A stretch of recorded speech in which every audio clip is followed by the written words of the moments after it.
नमस्कार साथियों। आज हमने गीता का एक श्लोक पढ़ा, चैप्टर 14 वर्स 25। मान अपमान यो सस्तुल्य सस्तुल्यो मित्ररिपक्षयो सर्वारंभ परित्यागी गुणातीतः स उच्यते। अर्थात जो धीर मनुष्य सुख दुख में सम, प्रिय अप्रिय में तथा निंदा स्तुति में सम, जो मान अपमान में तथा मित्र शत्रु के पक्ष में सम रहता है, जो संपूर्ण कर्मों के आरंभ का त्यागी है, वह मनुष्य गुणातीत कहा जाता है। इस श्लोक का सीधा सीधा अर्थ है कि बाहर चाहे सुख हो या दुख हो, प्रिय घटना हो या अप्रिय घटना हो, निंदा हो या स्तुति हो, मान हो अपमान हो, मित्र हो या शत्रु हो, हमारा भाव अर्थात हमारी फीलिंग्स समान रहनी चाहिए। वही मनुष्य श्रेष्ठ कहा जाता है। अब देखते हैं रियलिटी क्या है।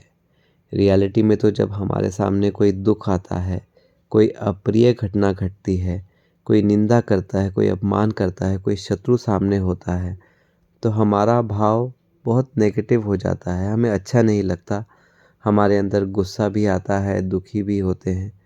और जब घटना प्रिय होती है, जब हमारा कोई स्तुति करता है, हमारा मान होता है, हमारा मित्र होता है, तो मन को कितना अच्छा लगता है, हम खुश रहते हैं, हमें बहुत अच्छा लगता है। अब गीता के हिसाब से तो हमारा भाव समान होना चाहिए, तो ये समान भाव संभव है भी?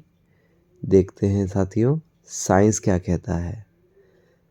साथियों, हमारा ब्रेन एक विचित्र अंग है।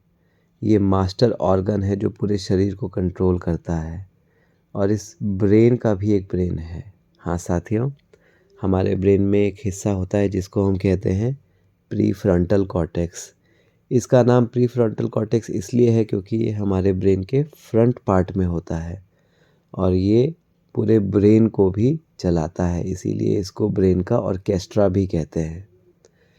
यहाँ पर बहुत सारी विशेषताएं होती हैं।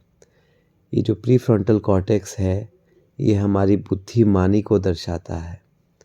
सभी जनजातियों प्रजातियों में मनुष्य सबसे बुद्धिमान प्राणी है, वो इस प्रीफ्रंटल कॉर्टेक्स की वजह से ही है।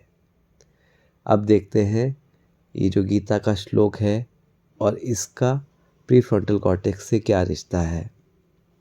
प्रीफ्रंटल कॉर्टेक्स के बहुत सारे गुणों में उसका एक गुण है, विशेषता है इमोशनल रेगुलेशन। इमोशनल रेगुलेशन का अर्थ है कि हम अपने इमोशंस को कंट्रोल कर सकते हैं, उनको हम परिवर्तन कर सकते हैं। जानवरों में क्या होता है, बाहर अच्छी परिस्थिति है, सुख है, तो उनको सुख फील होता है। बाहर नेगेटिव सिचुएशन है, दुख है, तो उनको दुख फील होता है, क्योंकि उनका प्रीफ्रंटल कॉर्टेक्स उतना विकसित नहीं होता। लेकिन हमारा प्रीफ्रंटल कॉर्टेक्स इतना विकसित है कि हम बाहर की परिस्थिति को अपने इमोशंस पर हावी ना होने देकर अपने इमोशंस को अपने हिसाब से कंट्रोल कर सकते हैं। इसीलिए तो देखो, हम दो व्यक्तियों को जब इंजेक्शन लगाते हैं, दोनों व्यक्तियों का रिस्पांस अलग अलग होता है। इंजेक्शन एक ही है, सिचुएशन एक ही है, लेकिन एक व्यक्ति आराम से इंजेक्शन लगा लेता है, वो दर्द को फील नहीं करता। दूसरा व्यक्ति बहुत ज़्यादा फील करता है दर्द को। तो इमोशंस को रेगुलेट करने की क्षमता हमारे अंदर है, जो हमें जानवरों से अलग करती है। तो इमोशनल रेगुलेशन के आधार पर जो गीता में कहा कि बाहर अपमान है, बाहर निंदा है, बाहर शत्रु है, बाहर दुख है, लेकिन हम अपने इमोशनल रेगुलेशन द्वारा अपने इमोशंस को स्टेबल रख सकते हैं। ऐसे ही बाहर बहुत अच्छा हो रहा है, बाहर बहुत सुख मिल रहा है, बहुत स्तुति मिल रही है, बहुत मान मिल रहा है, उसमें भी हम बहुत ज़्यादा खुश होकर, बहुत ज़्यादा सातवें आसमान पर अपने माइंड को ना पहुंचाकर स्टेबल रह सकते हैं। और स्टेबल रहना क्यों ज़रूरी है? क्योंकि बाहर की सिचुएशंस अप एंड डाउन होती है, अगर हमारा माइंड भी अप एंड डाउन होता रहेगा, हमारे इमोशंस भी अप एंड डाउन होते रहेंगे, तो फिर वो हमारे शरीर के लिए, हमारी मेंटल स्टेबिलिटी के लिए अच्छा नहीं होगा। तो इमोशनल रेगुलेशन का ये जो वरदान हमें ईश्वर से मिला है, वो हमें यूज़ करना चाहिए समभाव के लिए। दूसरी बात, ये प्रीफ्रंटल कॉर्टेक्स की एक और विशेषता होती है, ये किसी भी बात को एनालिसिस करके उसमें क्या अच्छा है वो निकाल सकता है। यहाँ पर फिर से हम जानवरों को देखेंगे। जो जानवर होते हैं वो बाहर की सिचुएशन जो है उसके हिसाब से वो अच्छी है या ख़राब है वो डिसाइड करते हैं।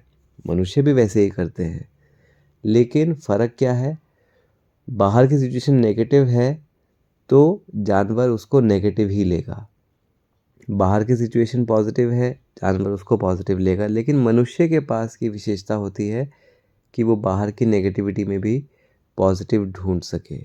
इसी को हम माइंड सेट कहते हैं। जानवरों का माइंड सेट एक जैसा होता है, लेकिन इंसानों का माइंड सेट अलग अलग होता है। इसीलिए एक ही सिचुएशन किसी को बहुत ख़राब लगती है, किसी के लिए वही सिचुएशन उसके अंदर कुछ अलग बात लगती है। एक एग्ज़ाम्पल ले लीजिए, एक व्यक्ति है, वो एयरपोर्ट जा रहा था और एयरपोर्ट जाते जाते रास्ते में उसकी गाड़ी ख़राब हो जाती है और वो एयरपोर्ट नहीं पहुंच पाता है और उसकी फ़्लाइट मिस हो जाती है। तो वो व्यक्ति सोचता है कि अरे कितना बड़ा नुकसान हो गया, अब क्या होगा, कैसे होगा, कुछ भी अच्छा नहीं है, मेरी फ़्लाइट मिस हो गई। लेकिन वहीं एक दूसरे व्यक्ति का नज़रिया है, इसमें भी कुछ कल्याण होगा, फ़्लाइट मिस हुई है ना, तो कुछ ना कुछ इसमें फ़ायदा ही होगा। तो माइंडसेट अलग अलग हो गए ना। जानवरों में ऐसा नहीं होता।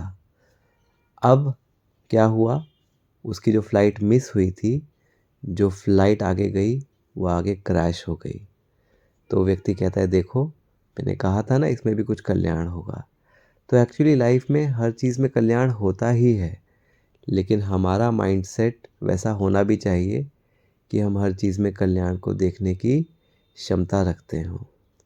इसीलिए कहा भी गया कि हर चीज़ में कल्याण है। अगर हम अपना एटीट्यूड ऐसा बना लें कि जो भी हमारे साथ हो रहा है, जो हमें लग रहा है कि ये बुरा भी है, उसमें भी कुछ अच्छा ही है, ये माइंडसेट भी हमारा प्रीफ्रंटल कॉर्टेक्स से आता है। तो साथियों, ये प्रीफ्रंटल कॉर्टेक्स, हम तो ये कहेंगे ईश्वर का एक वरदान है, एक गिफ्ट है हम मनुष्यों को, जिसके द्वारा बाहर कितनी भी नेगेटिविटी हो, हम वहाँ पर पॉजिटिव रिस्पॉन्स पैदा कर सकते हैं अपने इमोशनल रेगुलेशन द्वारा। और दूसरा, बाहर जितना भी नेगेटिव दिख रहा हो उसमें हम पॉजिटिविटी ढूंढ सकते हैं अपने इस माइंडसेट के द्वारा। और ये दोनों चीज़ें हमारे प्रीफ्रंटल कॉर्टेक्स से आती है। और प्रीफ्रंटल कॉर्टेक्स कैसे डेवलप होता है, कैसे इसकी कैपेसिटी को बढ़ाया जा सकता है, ये हम आगे के वीडियोस में समझेंगे। नमस्कार।